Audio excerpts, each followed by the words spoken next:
मित्रों नमस्कार। इस कार्यक्रम में आप सभी का स्वागत है। मैं हूं व्यास जी।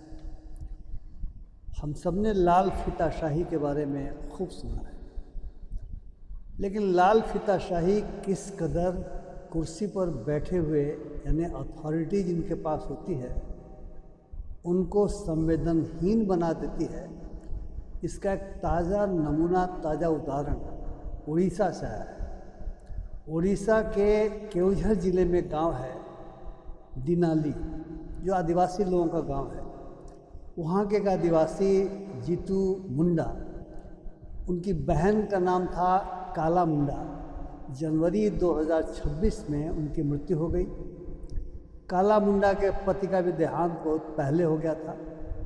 उनकी कोई औलाद नहीं थी, इसलिए वो भाई के ही पास रहती थी और भाई ही उसके एक तरीके से सक्सेसर कह सकते हैं, गार्जियन कह सकते हैं, सब कुछ वही थे।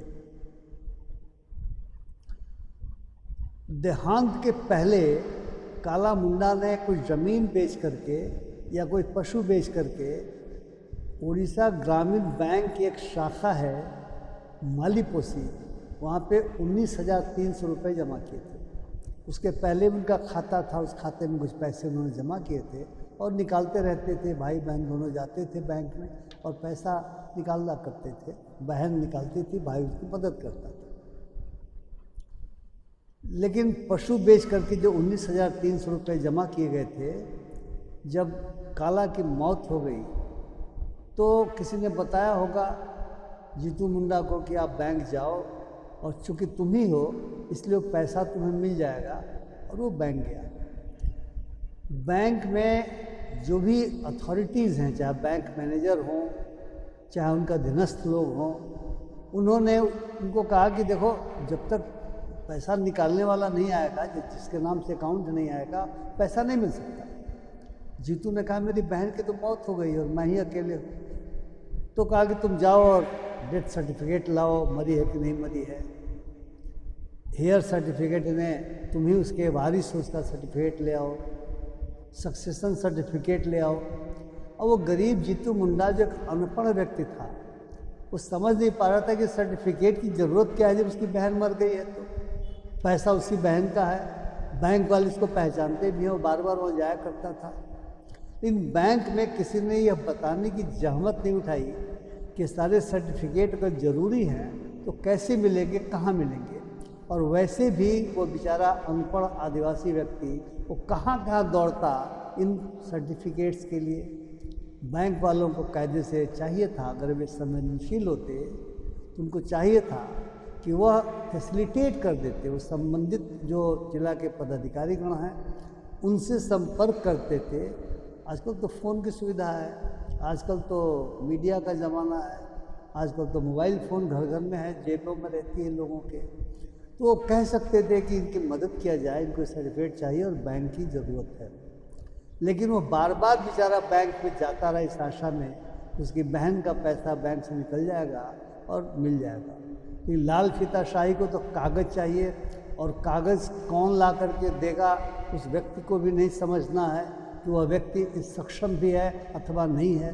यानी कुर्सी पर बैठे हुए लोगों का काम आम जनता की मदद करना है, परंतु संवेदनशीलता होगी तभी ना आप मदद कीजिएगा। तो लाल फीताशाही ने संवेदनहीन बना दिया है, संवेदनशीलता को सोख लिया है। या हो सकता है कि संवेदनशीलता तब तक रहती हो जब तक आप कुर्सी के नीचे हुए हैं, बैठे हुए हैं, और कुर्सी पर जाते ही संवेदनशीलता खत्म हो जाती है। खैर, जब बार बार ये गरीब आदमी दौड़ता रहा तो उसके सब्र का बांध टूटा। 27 अप्रैल को वो बैंक में लगभग आधे घंटे तक यहाँ से वहाँ दौड़ता रहा और बताता रहा कि मेरी बहन मर गई, भाई मैं ही हूँ, मैं उसका आश्रित हूँ। और उसे दुरा करके बैंक वालों ने भगा दिया। वह गरीब आदमी गया। आदिवासी लोगों की परंपरा में मुर्दे को जलाते नहीं हैं, उसे कब्रगाह में कब्र बना करके उनको दफन करते हैं। वो गया, उसने कब्र खोदी। सोचिए, जनवरी में उसकी बहन की मृत्यु हुई थी, जनवरी में बहन को दफन किया गया था, वो कंकाल हो गई होगी। सारा जो चमड़ा और सब कुछ है वो खत्म हो गया होगा। एग्जैक्टली यही हुआ। उसने कब्र खोदी, कब्र में से उसका कंकाल निकाला और वो गरीब आदमी उस कंकाल को अपने कंधे पर लाद करके पैदल चलता हुआ बैंक मैनेजर के यहाँ पहुँचा। कहा, लो यह है मेरी बहन, मेरी मरी हुई बहन, उसका एक कंकाल है, अब इसी से तुम पूछ लो कि मैं ही आश्रित हूँ अथवा आश्रित नहीं हूँ, मैं ही उसका हेयर हूँ, मैं ही उसका सक्सेसर हूँ, मैं उसका वारिस हूँ, नहीं पूछो। हंगामा मच गया क्योंकि पहली बार एक घटना घटी। लेकिन सोशल मीडिया का ज़माना है मित्रों, कुछ लोगों ने इस पूरी वारदात का वीडियो बना लिया और वीडियो बना करके इसको वायरल कर दिया गया। क्योंकि स्वाभाविक सी बात है कि जिस किसी के पास थोड़ी सी भी मानवता होगी, थोड़ी सी भी संवेदनशीलता होगी, मनुष्य बना होगा, भी रहा होगा, तो उससे तो तकलीफ़ होगी। और स्वाभाविक सी बात है कि ये मामला जिला प्रशासन के पास पहुंचा, सरकार के पास पहुंचा, असेंबली में भी इसको लेकर के सवाल उठे, कुछ सेशन चल रहा था। और तब आनंद फानंद जिला प्रशासन में सक्रिय हुआ और एक दिन के अंदर डेथ सर्टिफिकेट बन गया, वारिस का प्रमाण पत्र बन गया, बैंक को कहा गया कि ये लो और पेमेंट करो। और उसी दिन बैंक ने जीतू पटवारी के, जीतू मुंडा के घर जा कर के, और तब ज्ञात हुआ कि उनके इनके अलावा भी कुछ आश्रित और भाई होंगे, 3 लोग आश्रित निकले और बैंक ने 19,300 की रकम इन्हें पहुंचा दी, खुद जा कर के पहुंचा दी।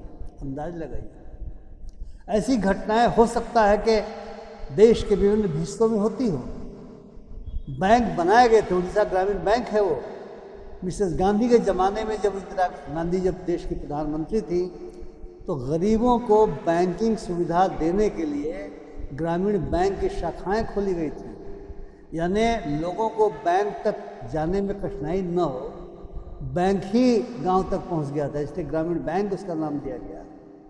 और उसी ग्रामीण बैंक की एक शाखा में इस तरह की घटनाएं उत्पन्न हुई। हो सकता है कि देश के विभिन्न हिस्सों में ऐसी घटनाएं रोज़मर्रा की हों, अपना पैसा निकालने में तकलीफ़ होती हो लोगों को, बैंक के लोग बताते नहीं हों कि क्या प्रक्रिया है, और प्रक्रिया में उलझा करके लोगों को रख देते हैं।